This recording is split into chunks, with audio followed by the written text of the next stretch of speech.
Sermon for today I entitled Never Have I Ever. And yes, I am aware it is a drinking game, but there is a point to this. It's actually sort of part two of a sermon some of you might have heard of mine last year where I preached on a topic called bacon and eggs, and you may remember it because I actually brought real bacon into church here and faced the board the next week and apologized, and I'm back, but it's part two of that. And yeah, what's in the drink bottle? That's a good question. Thank you for all your welcomes. Yes, I do look a little bit different. Thank you to everyone outside who came up to me and said, "Welcome, Dennis." And I went, "Not Dennis, but still Loren. Just look more like Dennis these days."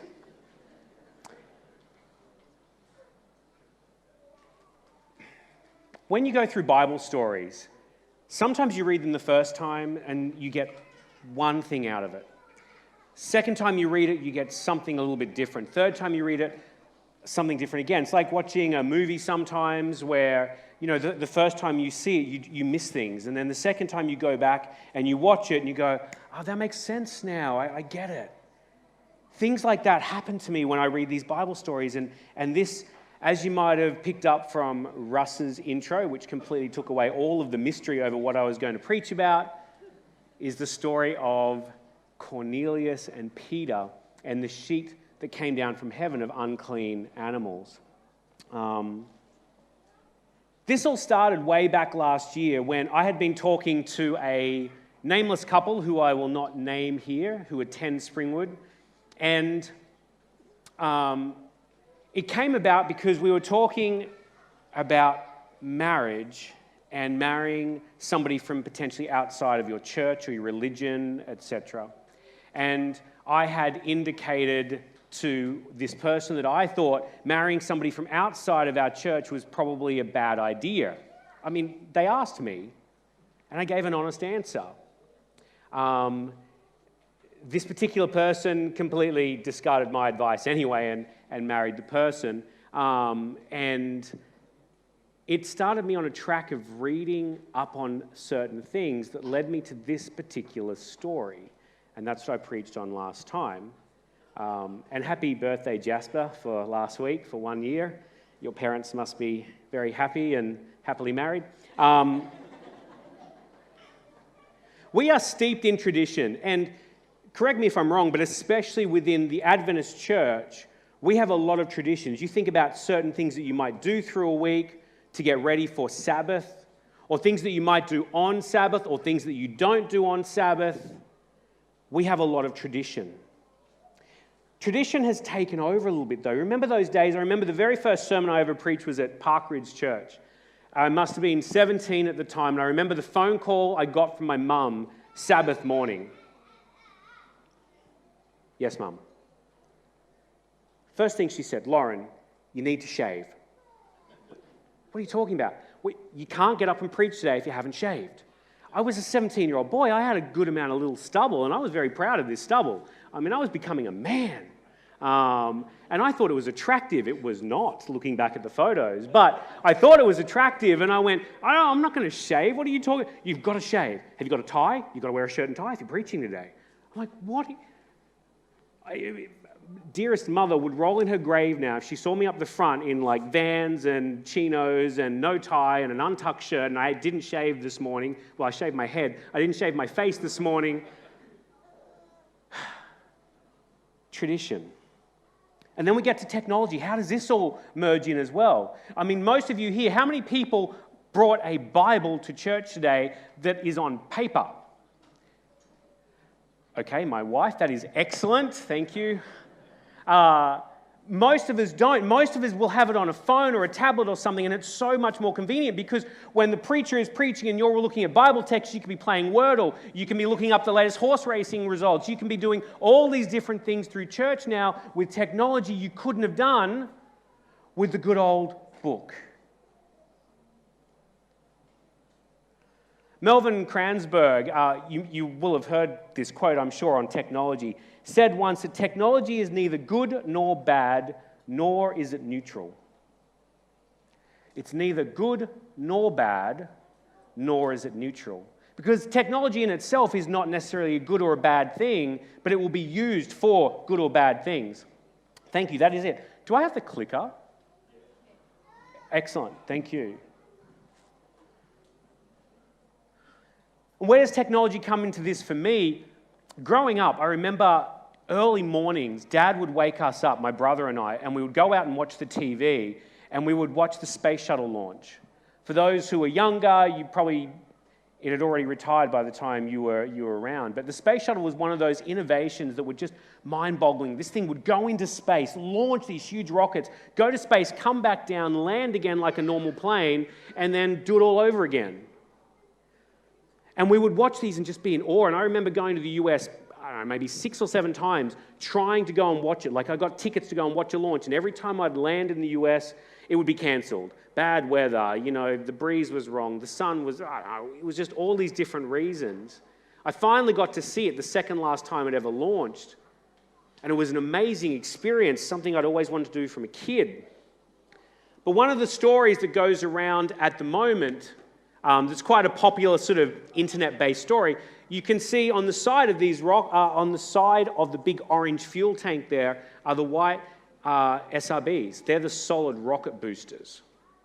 They're the things that actually launch it up into the sky there. Massive things, you can see the flames coming out of them. Amazing. And when I was there, you have to sit back on the other side of a lake. There's a huge lake beside this launch pad, massive. And if you've got tickets to go and watch the launch, you sit on one side of that, and you see the space shuttle launch. And I saw a nighttime one.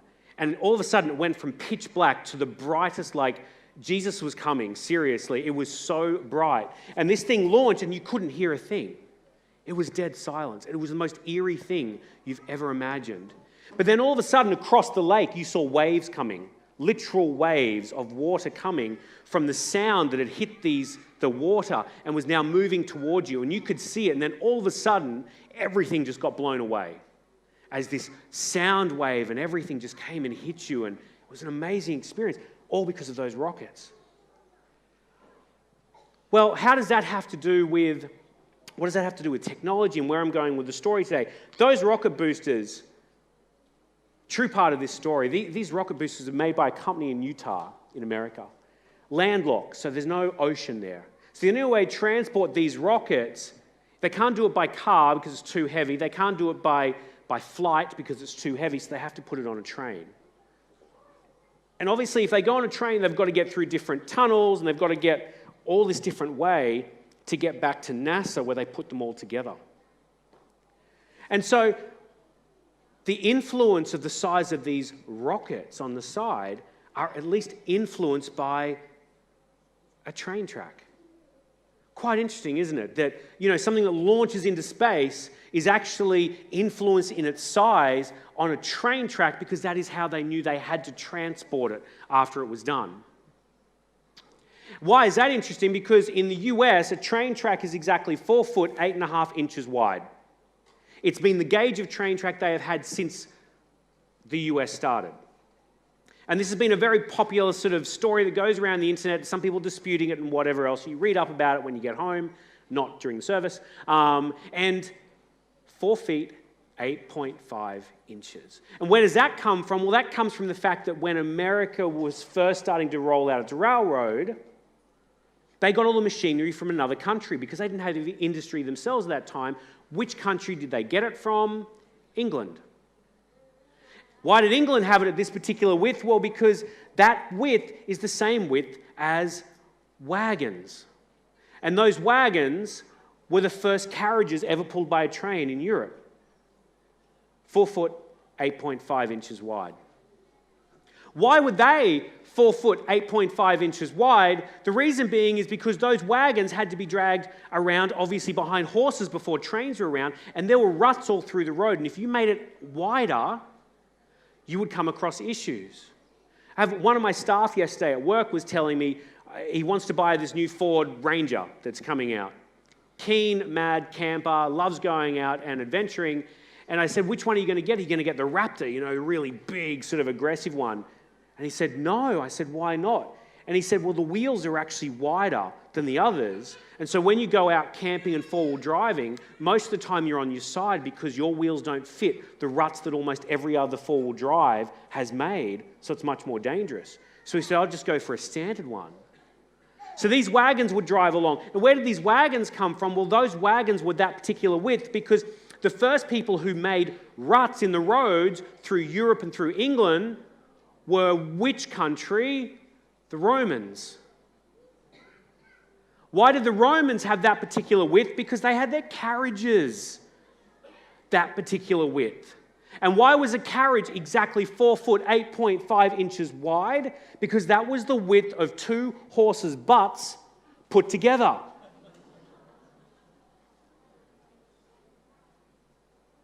So this space shuttle launches based on technology of 2 horses' butts thousands of years before, has influenced one of the most technologically advanced things in the world because of the size of big butts. We are steeped in tradition as people. Everything that we have today has come from somewhere before us. Peter was in Joppa. Peter was in Joppa. And as I've preached on so many times, he's one of my the favorite character I have in the Bible. And why is he in Joppa at this particular time? He's on the sea in Joppa is because he had just been raising the dead. Dorcas, if you remember. So he just raised Dorcas from the dead, and now he's staying in Joppa and he's exhausted because, as I've been told, raising the dead would be fairly exhausting, you would think. And he's now sitting there in Joppa waiting for things to happen. And we get to this. This is the main part of what I'm going to be talking about today is Acts 10. Acts 10, 1 through to 8. I'm going to quickly go through and read this. In Caesarea, there lived a Roman army officer named Cornelius. He was the captain of the Italian regiment, so a very specialized group. If you go to commentaries, a lot of them think this is a very specialized sort of SAS kind of group of special soldiers.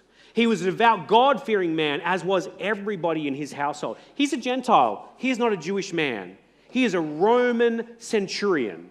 Okay, that is so important to this story. But he believes in Jesus.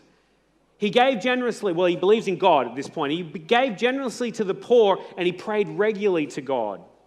And one afternoon at 3 o'clock in the afternoon, he had a vision in which he saw an angel of God coming towards him. Cornelius, the angel said. Cornelius stared back at the angel. What is it, sir? The angel replied, your prayers and gifts to the poor have been received by God as an offering. Now send some men to Joppa. So Caesarea is about as far away as us to Coomera. Okay? So think us to Coomera, down towards the Gold Coast. Send some men to Joppa, summon a man named Simon Peter. He's staying with Simon, different Simon, a tanner, so a leather worker who lives near the seashore. And as soon as the angel was gone, Cornelius called 2 of his household servants and a devout soldier, one of his personal attendants. He told them what had happened and sent them to Joppa.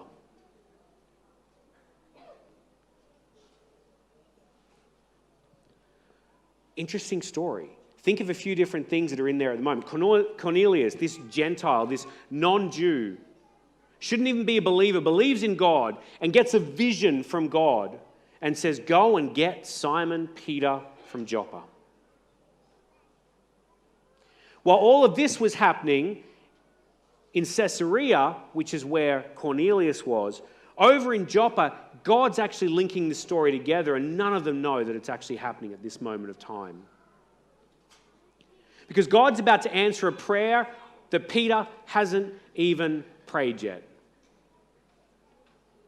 You hear that? Like, God is answering prayers that we haven't even said.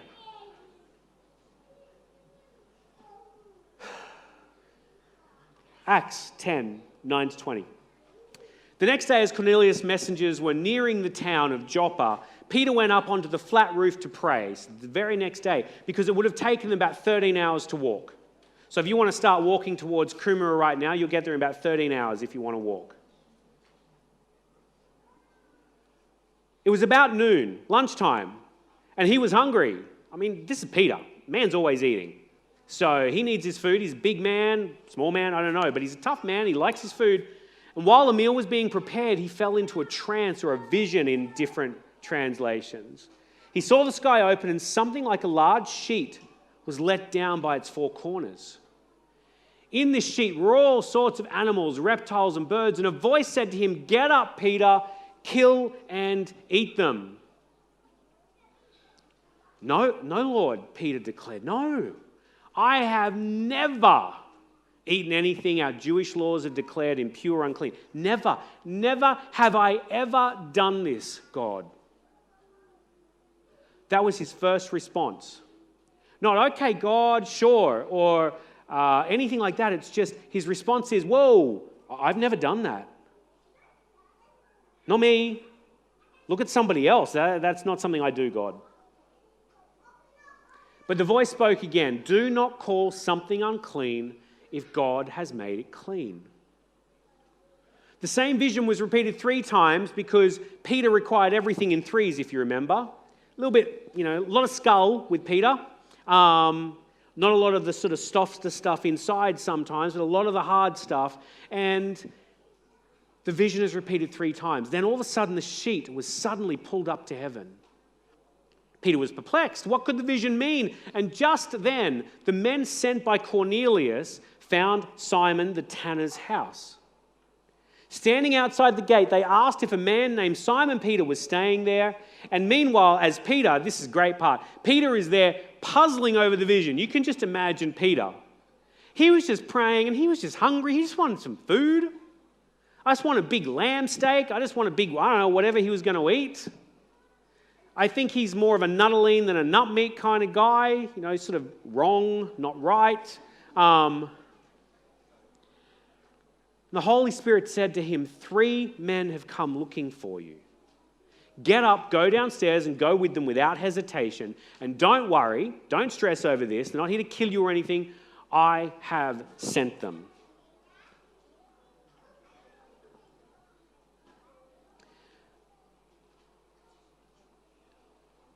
We look at that one verse again, 10:14. No, Lord, I have never eaten anything that our Jewish laws have declared impure or unclean. Never have I ever, God.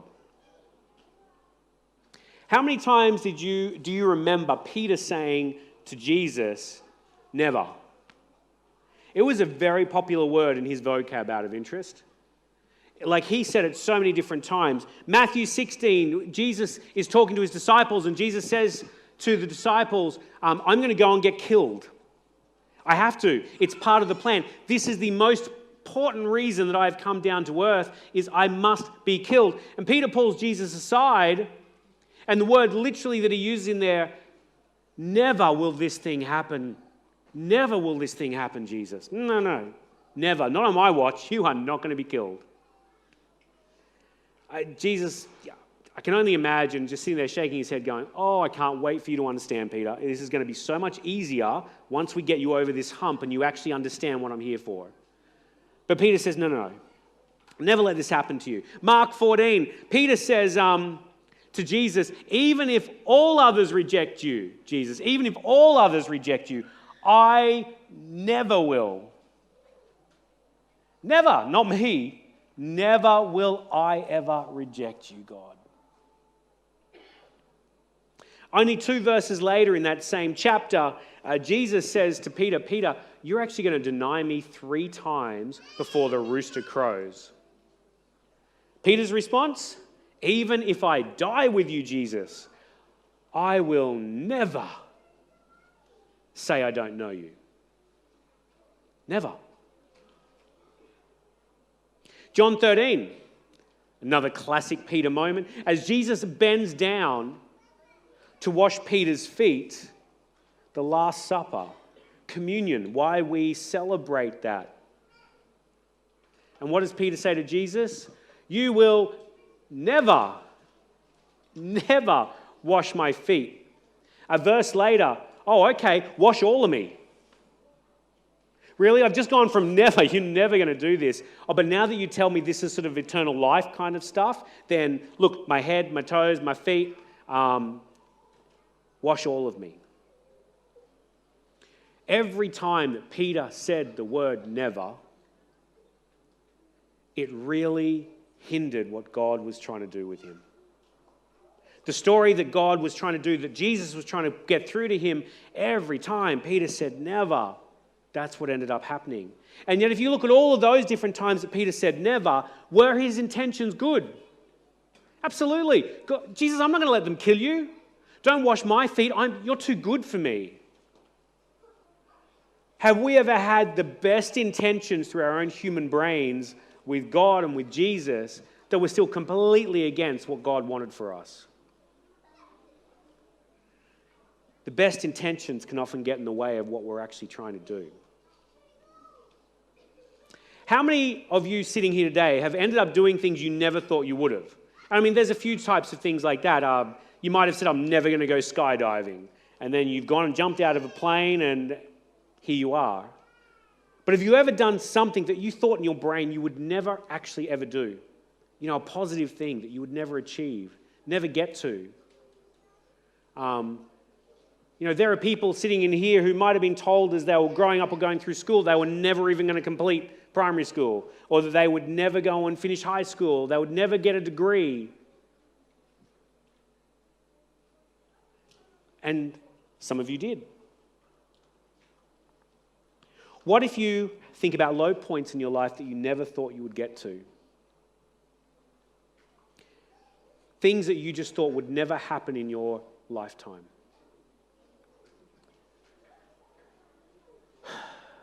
Know these people? Very young Houston family there. Brian and Bobby. Been in the media a little bit recently, Brian has. They've been having a tough time at Hillsong, and I'm not here to knock them or bash them at all.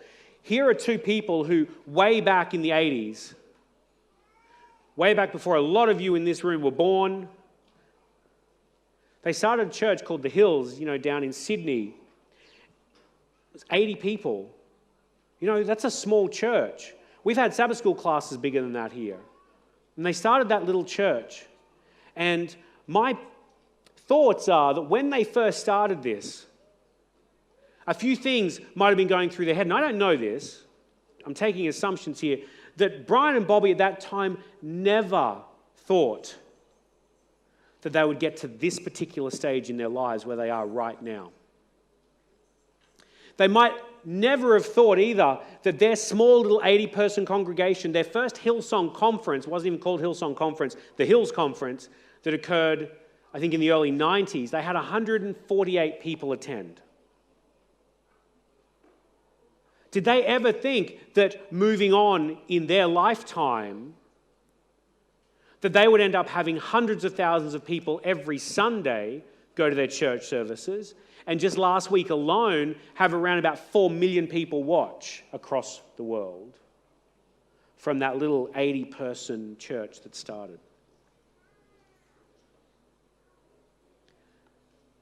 Never thought that they would potentially ever be there. I mean, if you said to Brian and Bobby back in that particular time that your music would be throughout the Adventist church, other than their question of what's the Adventist church, the next question would have been, if they knew about them, would have been, no. What are you talking about? Our music that we create in our church in a Seventh-day Adventist church? Are you guys crazy?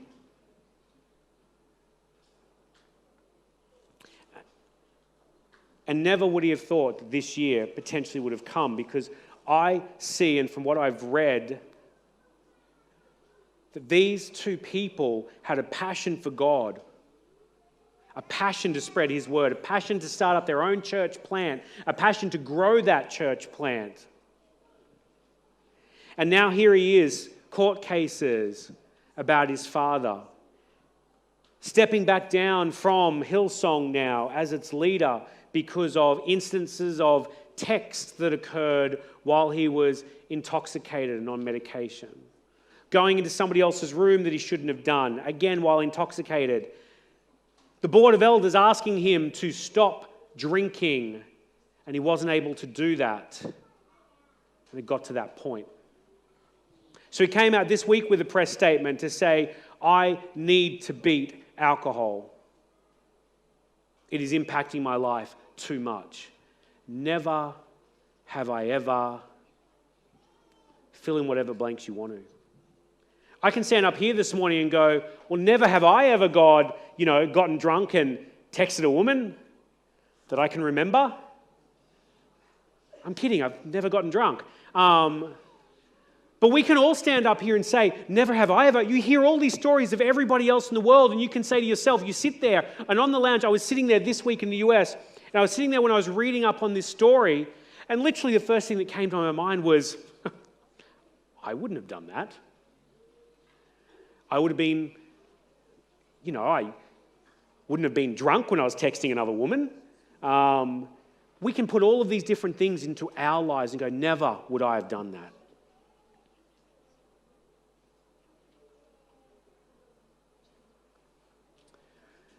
Experience shapes us. If you remember back, who here went to Pathfinders a couple of decades ago or more? Come on, show your age.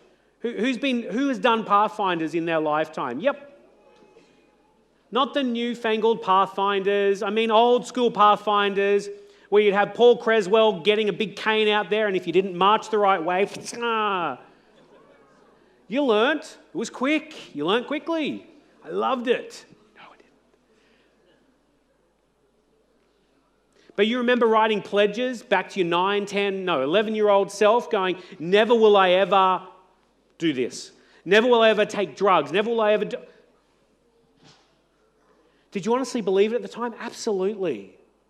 So what changes for people? Experience, the world, what has happened to you? What goes on in your lifetime changes your ideals that you have at some particular point and molds them. I remember going home to my parents before I started school, and they went, now, Loren, remember, we didn't have prep back then. It was just straight into grade 1. Loren, remember, there are going to be boys and girls in your class. Oh, gross. Girl germs, like feral girls in my class. I'm like, can we go to an all-boys school, Mum? Do Adventists do that? No, could be girls there too. First day of school, I get the ruler for kissing a girl. Literally, I'm not joking. First day at school, Mrs. Weir, ruler, my hand, the same Mrs. Weir that is at BAC still today. Hand, ruler, because I kissed Sarah Longshore, whose dad still comes and plays the drums here with the hatted band. I kissed his daughter, first day of school. Even though a day before I was absolutely certain girls were gross. I'm very certain that I wasn't lying at the time of what I thought, but experience changed things. I'm very certain my parents, as I got older, were very much hoping there were a lot of other things I weren't going to do with girls as I got older as well. I'll never do it, Mum and Dad. No, never, not me. Tom, my son, just broke, hi buddy, he's waving to me at the back, just broke his arm recently. He was out on our back, playground equipment in the backyard and was on the monkey bars and sort of jumped across to reach the third monkey bar and didn't quite get there successfully and fell backwards. And actually, I've got a video of him doing it. I'm kidding. I do actually have a video at home of him doing it from the security cameras, but I'm not going to show it. And he falls and snaps his bone clean through. If you ask Tom to this day, Tom, are you ever going to go on the monkey bars again in your lifetime? That's a no. Okay, cool. That's an absolute no. I have a sneaking suspicion he will. Like as a parent. I think the things we think never to change with experience, and as he gets stronger and as he gets older and as he tries different things, eventually he'll be going, I can do that and it's not going to hurt me this time. I can do that. Peter had been working really hard to take the gospel to all of these different places. If you think about it, Jesus had asked them to start spreading the word in Jerusalem. Judea, which was the surrounding areas. Samaria, so that's the first step of Gentiles, just outside of Judea. And God had been planting seeds for him. Because Peter was staying with a tanner. Simon the tanner, of course. Common name back then, just like Loren is today. And these people, so tanners, for example, were people who did what? Not rhetorical, you're allowed to answer. Killed animals. Yes, absolutely. So you would actually go and get the animal, you kill the animal, you skin the animal, you would dry the animal, you'd put them into all these different wells of different acids to get the hair off them and all these different things so that your product could be used successfully back in Jesus' time. You might wear them on your feet, you might wear lots of different things, and they were sold a lot to Gentiles, the leather goods. But of course, doing that meant that as a Jew, you were unclean because you weren't allowed to touch dead animals without being unclean. You might have been unclean for a day or 7 days or a month. It all depends on what animal you were actually skinning at the time. And Peter would never have been seen with a tanner back in early Peter's time.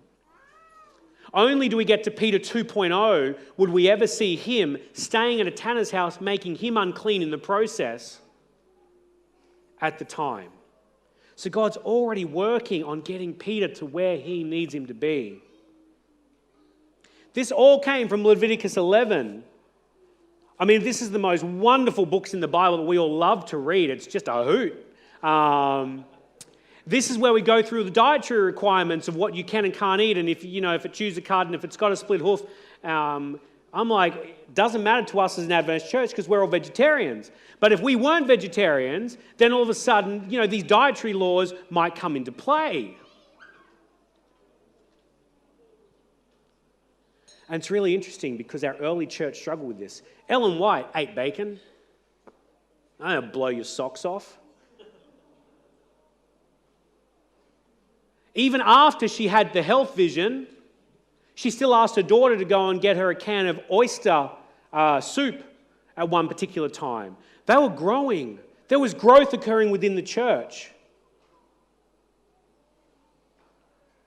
This Leviticus 11 is still the same Leviticus 11 where if you continue on or into Leviticus 12, for example, it would tell me that I'm not allowed to go and be anywhere near my wife through a month at different times.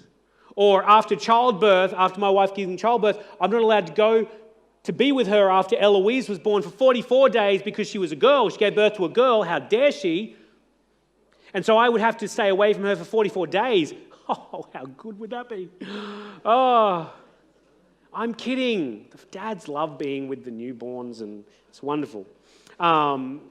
Most comfortable beds ever in the hospital. 44 days. And this is where Peter is getting to in his life. And God comes down to him and he says, you know what? You've read Leviticus 11. Well, actually, Peter wouldn't have. Probably couldn't read very well at all. But he'd been told about it, no question.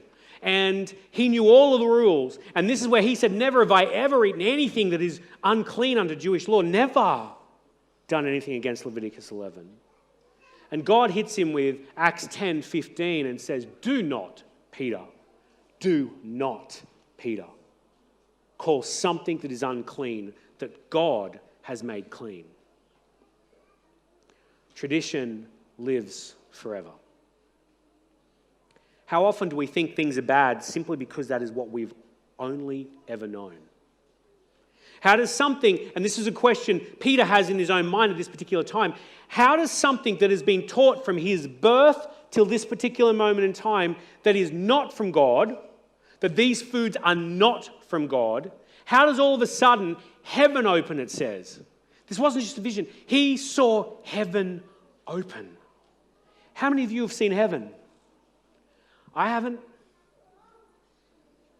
And Peter saw heaven. And out of heaven came things that he'd been told his entire life were not from God. It must have done his head in. Sunday, just before I went away overseas, I went to a Sunday church to go and support some friends who used to actually come here, and they now go to a Sunday church. And he was playing up in the band, and I wanted to go and hear them and support them, and I went.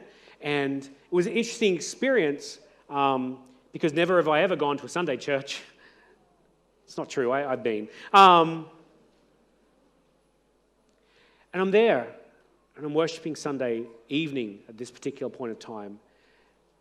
And they're playing songs that we would play here at Springwood Church. And they're playing songs that just hit you. And I'm standing there, and you almost have this urge to just raise your hands. Everyone else is around you as well. Luckily, I had 44 years of training that stopped me from doing that these other people didn't have. But I had 44 years of training drilled into me. I knew how to not... No sweat marks from me. And I had this urge to just praise. But in my head, I'm like, never have I ever sort of done that. I don't get to Springwood and just start going nuts down the aisle. That would be a little weird. But then you think back to stories of the Bible. You think of Eli when he's talking to Hannah, Samuel's mum. And he comes over to her and asks her to leave because she is praying. She's in prayer. Let's set the story here. She's in prayer, and Eli comes over and says, "You drunk woman, get out of here. You're disrespecting God." She's praying so fervently, so passionately that the priest thinks she's been having the good stuff. Or what about, Miriam, dear Miriam, love Miriam, Moses' sister. Her way of praising that we are told about numerous times in the Bible is how? How do you think Miriam praised God? Again, not rhetorical. Dancing, tambourines, it lists all the instruments she was using, none of those of which we would probably use here in this particular church. They're very loud instruments. But she was running around, dancing and hitting the tambourine in absolute just praise for what God had done for her. And if she rocked up today into our church, would we ask her to be quiet? Would we ask her to calm the farm down, Miriam? Let's just chill. We don't need to worship like that. Let's just chill. Or would we ask her to stop dancing? Spot the Adventists at the wedding? And I don't have answers for these. I'm not trying to have a go at you, me, our church, anything like that. I'm having a go at what Peter had been brought up with his whole life to think was right. And in one split moment, ask yourself how you would react if everything you thought you'd been taught was from God is now all of a sudden not true. Because you have seen heaven. I attended Crosswalk Church last week in Los Angeles. I've been going there for about 15 years, seen it go from the smallest of little churches in a commercial building. They now own the commercial building, but gone from such a small little church 15 odd years ago, and they've grown now. They have 3 services every Sabbath, filled. I went to 2 of them. I couldn't do 3. That was just too much. It's the same sermon 3 times, same songs 3 times, same prayer 3 times. Maxed out, 400 people a sermon, 500 people a sermon, 3 times. A whole kids' church beside there because they're just overflowing with people. But they still get complaints. Tim Gillespie's the senior pastor there. They still get complaints that this is too Pentecostal, it's too praise, it's too worshipy, it's not enough, whatever it might be in there. How can something like that be good? But it's a growing Adventist church that is just, people want to be at church on a Sabbath. People getting there an hour early. They have so many people volunteering to be part of it, there's a wait list. We have a negative wait list here too. We have a lot of volunteers. Actually, every single volunteer in our church is sitting here right now, all of our future volunteers. You're all here right now. Just waiting for that call up from God to say, I want to be part of this. They have a wait list of people wanting to help. Isn't that kind of church I want to be part of? Is where people want to come to church every week. They want to worship. They want to commune together. They want to have their kids go together. And yet they get looked at and get told they're bad Adventists. That they're not true. Never, God, never have I ever attended a church like that. I would never go there, Jesus. Never have I ever.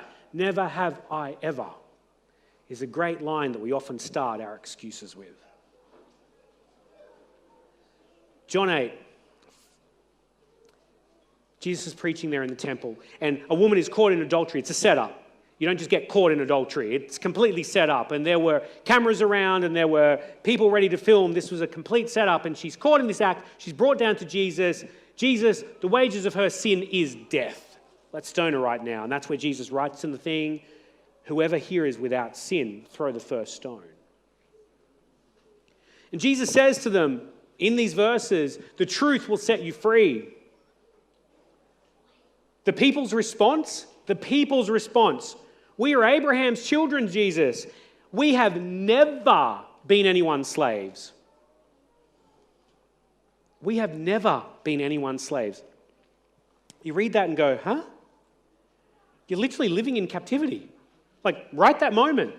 You don't remember Egypt. You don't remember Babylon. You don't remember Assyria. You don't remember anything of the Israelites' time through captivity. You just spent hundreds of years as slaves. And here they are saying, we've never been slaves, God. Never. Never have I ever been a slave.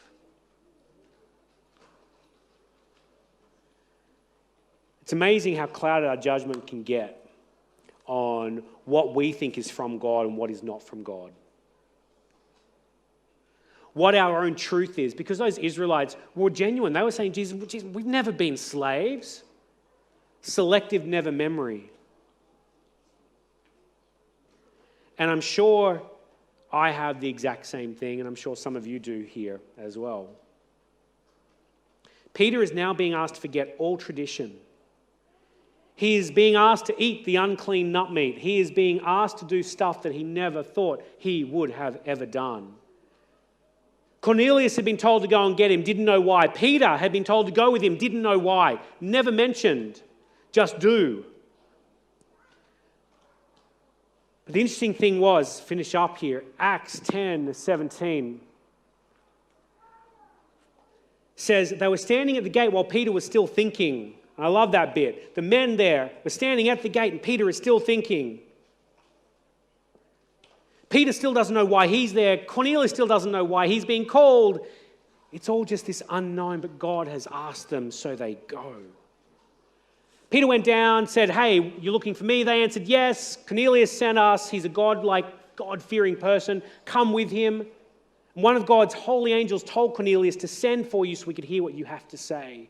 Peter invited them in to spend the night because it's a long way back to Caesarea from Joppa.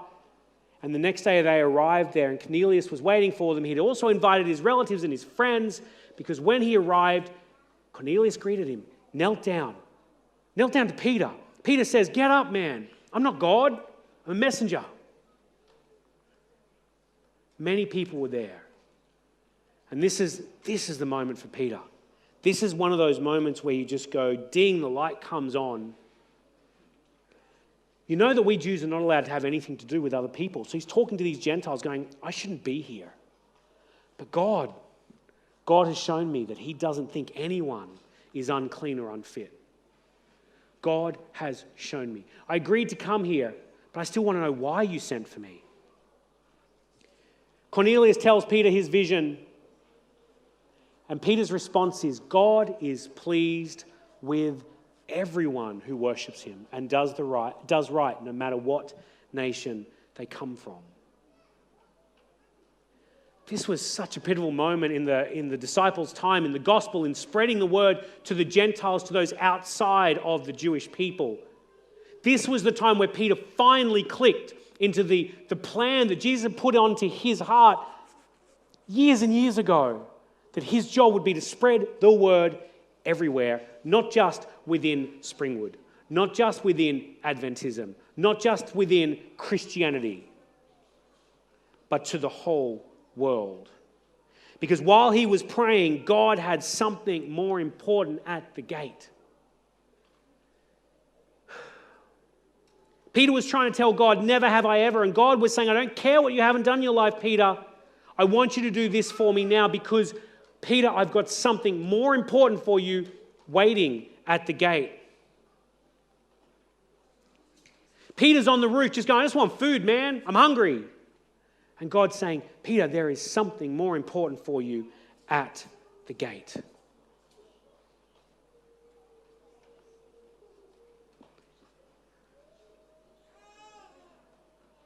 In your life, right now, do you have a feeling there is something for you at the gate? I don't know. I'm not even sure if there is for me at the moment. It's what we try and pray for, isn't it? To try and find out what God's will is for our lives. But Peter was open for it. Even through his hunger, even through all of that, he simply did what God asked. It took him that line of never have I ever, God. No, not me. But God got through that. And from that point, we are sitting here. You realize that? If this story doesn't occur as we know it, I'm sure God would have found some other way, but if this story doesn't occur and Peter doesn't go to Cornelius' house and start preaching to the Gentiles, Christianity doesn't start to spread across. It becomes a Jewish religion only. It becomes for the Israelites only. And I don't think there's many of us here who are Jewish or Israelites ourselves. And we are blessed from this story because of what actually happened. Just remember, at the end of time, God is, my last thought, God, when he comes back down to earth, Jesus comes back, we believe in a second coming. I hope that is why you are here today in an Adventist church, because we believe that when he comes back, the question is he going to ask you how many scriptures you know? No, he's not. Because the Pharisees knew all the scriptures and hung him to a tree. Is he going to ask you, how many times you passed your Pathfinder honors, or you did these different things, or what you ate, or anything like that? It never says that in Matthew to us, does it? It says when he comes back down, he will ask you if you've been lukewarm, neither passionate, not. He will ask you whether or not you fed, clothed, cared for, loved your neighbor as yourself. And that is the time where you don't want to be able to say to God, never have I ever, God. Never have I ever. No, not me. I didn't clothe anyone. I didn't feed anyone. I didn't warm anyone up. I didn't love them like my own brother.